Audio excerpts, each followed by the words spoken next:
The question is about diversification, and I've got a dual answer to that. If you are not a professional investor, if your goal is not to manage money in such a way as to get a significantly better return than the world, then I believe in extreme diversification. I mean, so I believe 98 or 99%, maybe more than 99% of people who invest should extensively diversify and not trade. So that leads them to an index fund type of decision with very low costs. Because all they're going to do is own a part of America. And they made a decision that owning a part of America is worthwhile. I don't quarrel with that at all. That is the way they should approach it, unless they want to bring an intensity to the game to make a decision and start evaluating businesses. But once you're in the business of evaluating businesses, and you decide that you're going to bring the effort and intensity and time involved to get that job done, then I think that diversification is a terrible mistake to any degree. And I got asked that question when I was at SunTrust the other day. And if you really know businesses, you probably shouldn't own more than 6 of them. I mean, if you can identify 6 wonderful businesses, that is all the diversification you need, and you're going to make a lot of money. And I will guarantee you that going into a 7th one is going to, rather than putting more money in your first one, it's got to be a terrible mistake. Very few people have gotten rich on their 7th best idea, but a lot of people have gotten rich on their best idea. So I would say that for anybody working with normal capital who really knows the businesses they've gone into, a 6 is plenty, and I probably have half of it in what I liked best. I don't diversify personally. I mean, and all the people I know that have done well, with the exception, we mentioned Walter Schloss here earlier. Walter diversifies a lot. He owns a little of everything. I call him Noah. You know, he's got 2 of everything. Yeah. How do you differentiate the Coca-Colas of the world from the Procter & Gamble's of the world? Well, Procter & Gamble's a very, very good business. Strong distribution capabilities, lots of brand names and everything.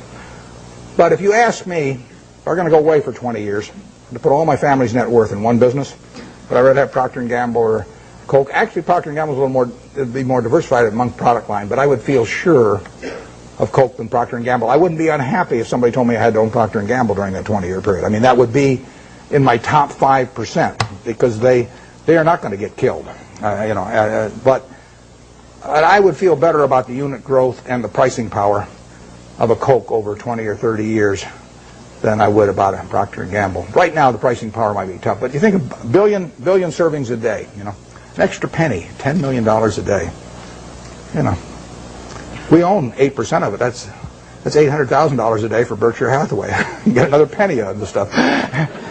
Doesn't seem impossible, does it? I mean, it's worth another penny. It doesn't. Right now, it'd be a mistake to try and get it in most markets. But over time, Coke will make more per serving than it does now. 20 years from now, I'll guarantee it'll make more per serving. They'll be selling a whole lot more servings. I don't know how many. I don't know how much more, but I know that.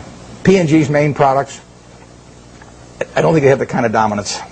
And they don't have the kind of unit growth, but they're good businesses. I would not be unhappy if you told me that I had to put my family's net worth in P&G and that was the only stock I could own. I would, I might prefer some other names, but there aren't 100 other names I would prefer. Yeah. On that same model about McDonald's, can you go away 20 years from that? McDonald's. The question's about McDonald's and going away for 20 years. McDonald's has got a lot of things going for it, and particularly abroad again. I mean, their position abroad in many countries is stronger relatively than here. It's a tougher business over time. People do not want to eat, exception to the kids when they're giving away Beanie Babies or something, people do not want to eat at McDonald's every day. I mean, if people are drinking Coke today, they drink 5 of them today, they'll probably drink 5 tomorrow. The fast food business is tougher than that. But if you had to pick one hand to have in the fast food business, which is going to be a huge business worldwide, you'd pick McDonald's. I mean, it has the strongest position. It doesn't win taste tests, with adults. It does very well with children, and it does fine with adults. But it is not like it's a clear winner. And it's gotten into the game in recent years of being more price promotional, and you remember the experiment a year ago or so, and so it's gotten more dependent on that rather than just selling the product by itself. I like the product by itself sells. I feel better about Gillette if people buy the Mach 3 because they like the Mach 3 than if they get a Beanie Baby with it. You know, I mean, so I just think it's fundamentally a stronger product if that's the case, and you know, it probably is. We own a lot of Gillette, and you can sleep pretty well at night if you think of a couple billion men with their hair growing on their faces. You go to, you know, it's growing all night while you sleep, you know. And women have 2 legs. It's even better. So it beats counting sheep. And those are the kind of business. But if you think, you know, what promotion am I going to put out there against Burger King next month? You know, and what if they sign up Disney and I don't get Disney? And I mean, that is, I like the products that stand alone, absent promotional or price appeals, although you can build a very good business based on that. And McDonald's is a terrific business.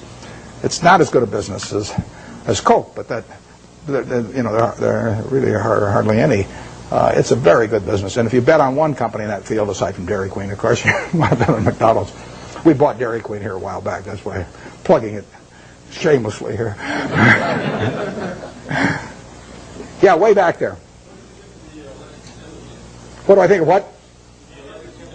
The electric utility industry. Well, I've thought about that a lot because you can put big money in it, and I've even thought of buying entire businesses. There's a fellow in Omaha actually that's done a little of that through Cal Energy, but I don't quite understand the game in terms of how it's going to develop with deregulation. I mean,